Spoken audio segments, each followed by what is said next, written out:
Hello,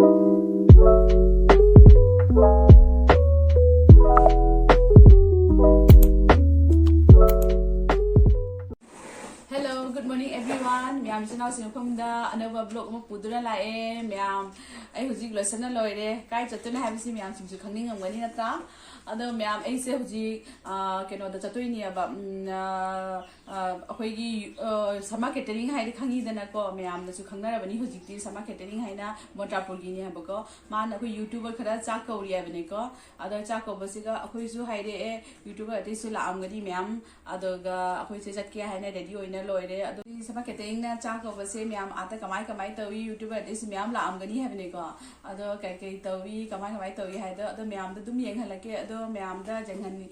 kya taw dingi mamang da chatting mang siga awa phai jing na sama catering gi magi insta gi page su le bani bani ko ado insta gi page se exercise ga itho alam ge ado gi aina ai gi haidi ipare hung la thang the kanana halli ba khang de ma halli ina halli di khang de ado magi damak ta ina gift ma su puya ba gi ma pu ba hai si ko moina hojikti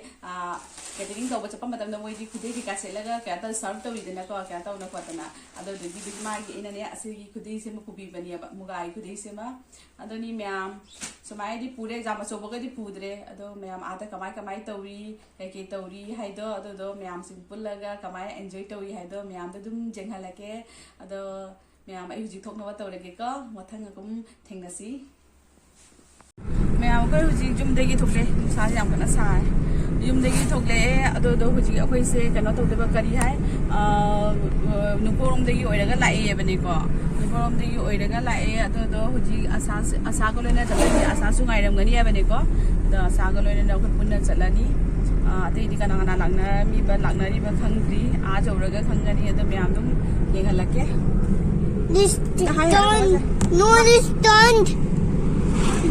20 mama this stand ma'am asaga siya ga su jaw re siya le morning da siya baby le de asaga nu sa re asaga 민이게 지금 아이도 상으로 hai to ro se hai ra 좀더 나도 moi ni su jaw re hoji hoi jaw ra ga mafam do thengdasi ma'am akhoi se hujik je jawre abne jawraga akhoi a mathak tane ka khalaga ne phammi phammi sana siga leire chenu siga leire adige gi di siga na kano gi akhoi supriya gi mamana bi akhoi supriya siga leire adige di asadi ura natra asa se hai akhoi pura magji hujik ne mathak da phammi abane moi a mathak da adu da makha da na kara da hori abane mo cha ba ta pagi da se akhoi pura magji phama asiga na akhoi ni ne se jeune 혹시 티람만 봐. akhoi sanagi mama ni 아니 진짜 hai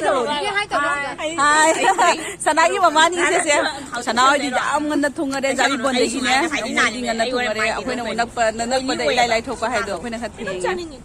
ado ni ma'am akhoi se cha na bai su acha pot ke ka su sa ri ga ji khalake ma'am singra sari adi di le su acha pot ase se akhoi sian No, I like this one. asai ma sa di sia Sendero. na sem dan dan Bang ko po. ka dai ju lai supriya kan na wai ngang na ri Bayar sa laka di ba? Hindi ko nambah una dia ay kangen deh oro. Ay kasada itu sampai tong ulay mine na. Kom je kanora gift lo ngasi ya. Kano kan sol. Hay kayo sa 꽝꽝 나. Kaya ko na mo kanya. una sune. Sonda sini kan. 아코이 니가 나온 거니 아파 거니. mo siga phammi sa kai na ri chak pudi loire na hai bane ko ado do asa ma char bi je ke lipi yes ngola som ngori mata da sana je ada ni asapoti ma'am cha na loire akhoi se dum pham na wai sinari atei khara mana makha da pham kumda re akhoi de siga mathak da dum leiri Ichanu pa ga ige sida phammi ichanu pa sida taw he jeng ta hai hero samde jeng ne jengu mobile la mamai mami ta thang lo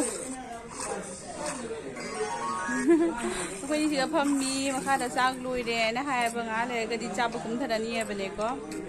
ꯑꯗꯨꯗꯨꯅꯤ ꯃꯌꯥꯝ ꯌꯦꯡꯃꯤꯟꯅꯁꯤ ꯃꯌꯥꯝ ꯄꯨꯔꯥ ꯋꯥꯔꯤ ꯁꯨꯅꯅ ꯉꯥꯏꯍꯥꯛ ꯃꯃꯥꯡꯗꯗꯤ ꯀꯩꯅꯣ ꯇꯧꯔꯝꯃꯤꯅꯦꯕ ꯈꯪꯕ꯭ꯔꯥ ꯍꯧꯖꯤꯛ ꯃꯥꯏ ꯃꯥꯏꯒꯤ ꯊꯣꯛꯄ ꯑꯗꯨꯝ ꯇꯧꯅꯔꯤ ꯐꯝꯅꯔꯤ ꯑꯩꯈꯣꯏꯁꯨ ꯐꯝꯃꯦ ꯑꯩꯈꯣꯏꯁꯨ ꯑꯥ ꯃꯊꯛꯇꯗꯤ ꯀꯥꯈꯠꯂꯛꯏꯁꯤ ꯃꯅꯤꯡꯗ ꯃꯟꯗꯤꯔ ꯂꯥꯏ ꯀꯩꯅꯣ ꯑꯃ ꯂꯩꯔꯦ ꯂꯥꯏꯒꯤ ꯏꯆꯥꯅꯨꯄꯥꯒ ꯑꯩꯈꯣꯏꯅꯤ ꯁꯤꯗ ꯐꯝꯃꯤ ꯃꯌꯥꯝ ꯑꯅꯤꯁꯦ ꯀꯟꯅ ꯚꯤꯗꯤꯑꯣ ꯀꯥꯞꯅꯔꯤ ꯌꯦꯡꯉꯨ ꯇꯧꯔꯤꯁꯦ ꯑꯁꯥꯅ ꯁꯤꯒ ꯋꯥꯔꯤ ꯇꯥꯔꯤ ꯑꯅꯤꯁꯦ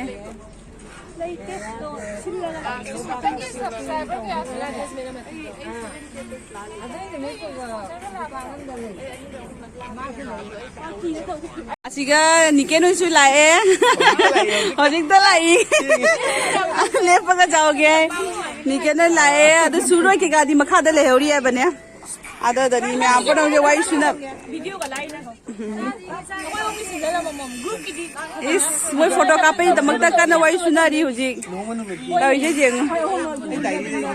ने बाय लेडी सना से करना वीडियो कापे चेनु करना पोस्ट हुई वीडियो कापे पोस्ट हुई चेनु करना से मोय करना वीडियो काम में बेगी फोटो काम में बेगी तौना री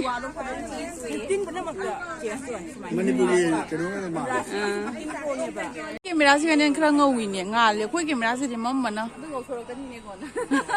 सेव ओइरा गौ थोरक्तोइरा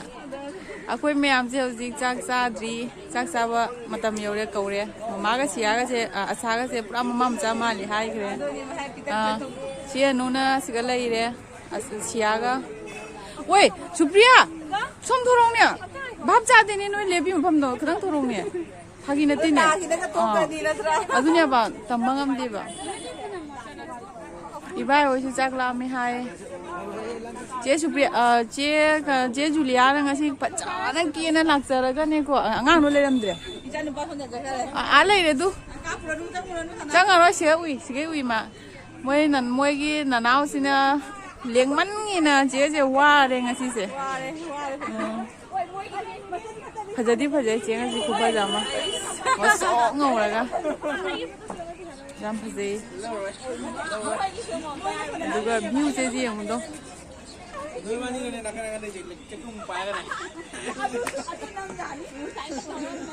निकेन कन फोटो कापेगी तौई चेनुगा इबाइगा से पोस्ट तौनरी बाबा इस नोफेट का से नोदोरक कनो के कन तौरी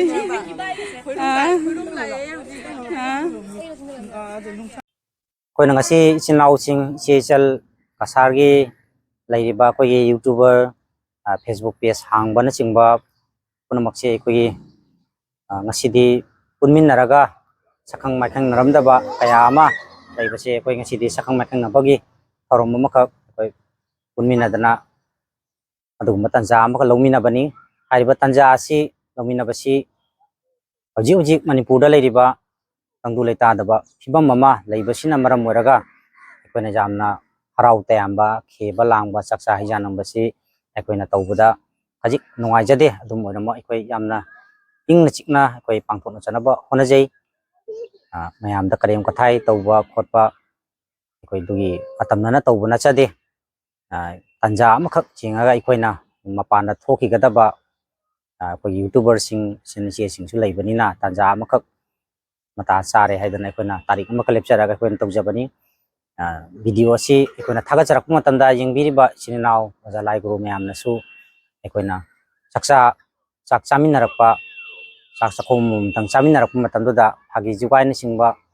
jarokpa taragasu ikoina masida mayamna lana lobidana basu noluksari ikoina tamnana masida hena makhe langbagi atamnana duga tawjage na ikoina tawjabana chade matamsigi irangsi ikoi masak khangna su chachai manipuri awabada koi sinaw leire youtuber sing pe sangiba mayam sing da su magi oiba ngamjaba su adum tawduna lakli matang sida ikoi se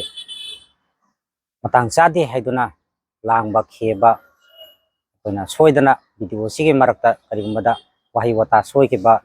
लांगबा खेबगे मोंगदा करिगुम्बा जाउखिबा ताराबसु ma'am लाना लौबिगनु हाइदना पुनमकी मफमदा कोकनुना हाइजरी हौजिक मणिपुरदा लई तंगदु लैतादबा फिबम कांग्रुप अनिगी सोकनरिबा लाना सिदा लैखिदबा सिंगी थवाइना लाइरमलेंदा इंगना सिकना ताइबंग मपुगी खोया खादा लैरुनबगिदमक्ता अखोय minute अमखतंग अवाब फुंदोकपगी minute अमखतंग अखोय तुमिन्ना lamina सि हाइदुना पुनमकी मफमदा आई नुलुक्सरी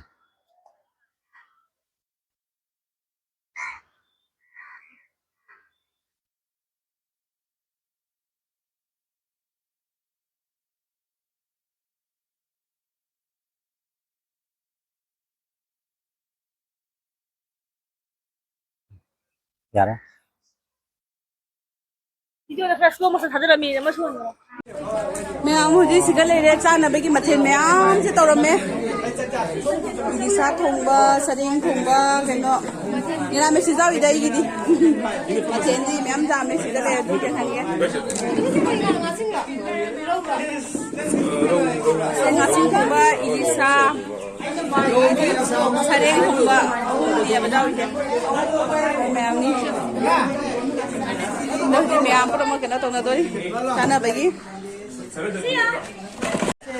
मैं अभी चाचा ना दस रुपया ये गाँव से क्यों ना दरे से असावे से हम में निके ना ले रहे चे नुए से ले रहे सना चागा चागा मैं यहाँ पर सना दरे हो जी चाबेगी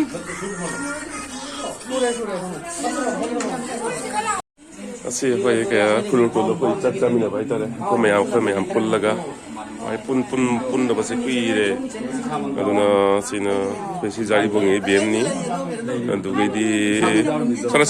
sonjang ose tije julia ge channel dan sana le re do ge de sana ge mama sina isi le re anu kuman le re sina kuman ge ibai adu ge di se julia le re julia adu ge di se juliana se julia ge husband le re se le re julia ge angang ni sina kasadai le re Rasa le re se su le re nikel le re se pm le re anu ge si ge kiran le re se anu ge di si ge le se pi le re anu ge di biar sange se le re anu ge di kiran le re Muy bien, así de ay pa, civil ka, civil bu hang ka pa chanan ka ba ni? Oh, era pau ya. Abo hang. Yan sabi na rin mo saksari. Sina Juliagi kaya masani pa. Sina Asagi masanupi. Hai toro. Iga. Jangan je hai toro se. Hai toro. Ini main dengan tang lah. Se, dia. Lang ja IPL.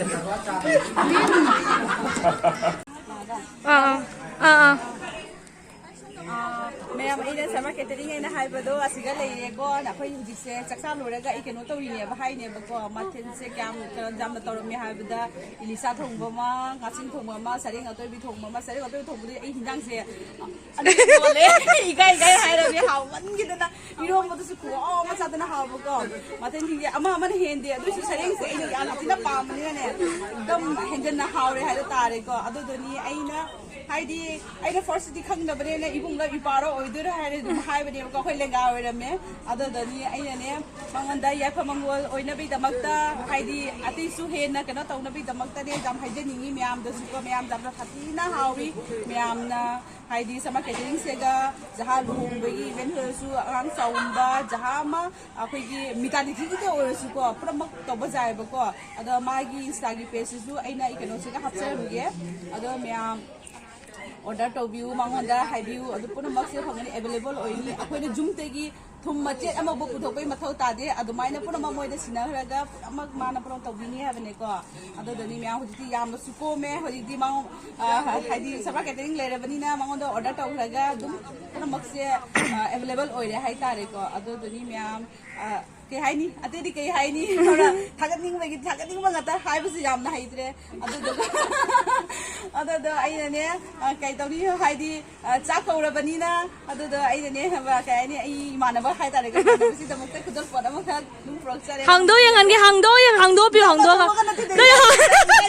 ꯍꯥꯡꯗꯣꯛꯄꯤꯌꯨ ꯃꯥꯁꯨ ꯃꯣꯏ catering ꯇꯧꯕꯗꯗꯤꯀꯣ ꯈꯨꯗꯩ ꯁꯦꯠꯂꯒ ꯇꯧꯔꯒ ꯆꯠꯄꯅꯦꯕꯀꯣ ꯑꯗꯨꯗꯒꯤ ꯑꯩꯅ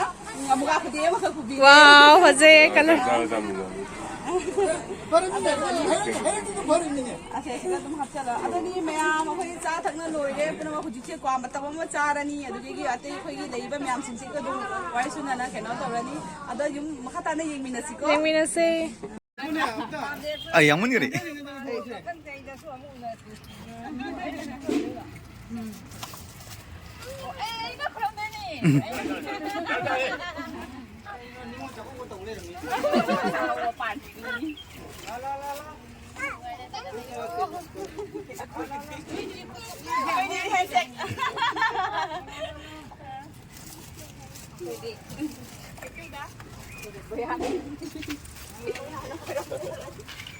ꯑꯁ ꯐꯛꯇꯦ ꯐꯨꯜ ꯑꯣꯏꯔꯦ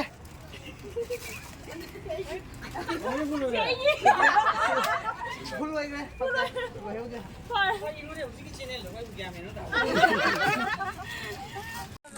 ꯃꯌꯥꯝ ꯍꯧꯖꯤꯛꯇ ꯀꯩꯅꯣ ꯇꯧꯗꯅ ꯀꯔꯤ ꯌꯥꯏ ꯒꯤꯐ ꯑꯩꯈꯣꯏꯒꯤ ꯆꯥꯛ ꯆꯥ ꯂꯣꯏꯔꯒ ꯍꯥꯏꯗꯤ ꯆꯥꯛꯀꯧꯕ ꯑꯣꯏꯗꯅ ꯍꯥꯏꯗꯤ ꯒꯤꯐ ꯑꯃꯁꯨ ꯇꯧꯔꯝꯃꯦ ꯑꯗꯨꯅꯤꯁꯦ ꯃꯅꯤꯡꯗ ꯑꯁꯥ ꯂꯩꯔꯦ ꯊꯥꯡꯒꯠꯂꯧꯅꯦ ꯑꯩꯒꯤꯅ ꯁꯦ ꯃꯆꯨ ꯑꯁꯥꯒꯤꯅ ꯁꯦ ꯃꯆꯨ ꯑꯩꯁꯨ ꯂꯧꯅꯦ ꯆꯦꯅꯨꯒꯤꯅ ꯁꯦ ꯃꯆꯨ ꯃꯆꯨꯁꯤꯡꯁꯦ ꯌꯥꯝ ꯊꯤꯅ ꯐꯖꯔꯦ ꯂꯣꯏꯅ ꯐꯖꯔꯦ ꯄꯨꯝꯅꯃꯛꯀꯤ ꯃꯥꯏꯒꯤꯁꯦ ꯈꯪꯕ꯭ꯔꯥ ꯑꯗꯨꯅꯤ ꯑꯩꯈꯣꯏꯅ ꯇꯧꯅꯨ ꯁꯨꯃꯥꯏꯅ ꯇꯧꯅꯨ ꯍꯥꯏꯕꯗꯨꯁꯨ ꯑꯗꯨꯁꯨ ꯈꯨꯗꯣꯜ ꯄꯣꯠ ꯑꯃꯃꯝꯁꯦ ꯑꯗꯨꯝ ꯇꯧꯕꯤꯔꯦ ꯑꯗꯣ ꯌꯥꯝ ꯊꯤꯅ ꯍꯔꯥꯎꯔꯦ ꯌꯥꯝ ꯊꯤꯅ ꯑꯦꯟꯖꯣꯏꯁꯨ ꯇꯧꯔꯦ ꯑꯩꯈꯣꯏꯁꯦ ꯉꯁꯥꯏꯗꯤ ꯋꯥꯔꯤ ꯁꯨꯅꯕꯒ ꯅꯣꯛꯄꯒ ꯑꯗꯨꯅꯤ ꯃꯌꯥꯝ ꯚꯤꯗꯤꯑꯣꯁꯦ ꯃꯇꯥꯡ ꯑꯁꯤ ꯁꯨꯝ ꯂꯣꯏꯁꯤꯜꯂꯒꯦ ꯃꯌꯥꯝꯅ ꯅꯨꯡꯁꯤꯕꯤꯗꯨꯅ ꯑꯩꯒꯤ ꯆꯦꯅꯦꯜꯁꯤꯕꯨ ꯂꯥꯏꯛ ꯁꯕꯁꯀ꯭ꯔꯥꯏꯕ ꯁꯤꯌꯥꯔ ꯇꯧꯕꯤꯌꯨ ꯀꯃꯦꯟꯁꯨ ꯑꯗꯨꯝ ꯍꯥꯏꯕꯤꯌꯨ ꯅꯨꯡꯉꯥꯏꯇꯦ ꯑꯗꯣ ꯇꯧꯕ ꯏꯆꯤꯟꯅꯥꯎꯁꯤꯡꯁꯨ ꯁꯞꯄꯣꯔꯠ ꯇꯧꯕꯤꯔꯝꯃꯨ 하리오나 아들 바이바이 이더니 로셀라기 후징 아래 어디 그 잠깐 나갔다 오라니 해봐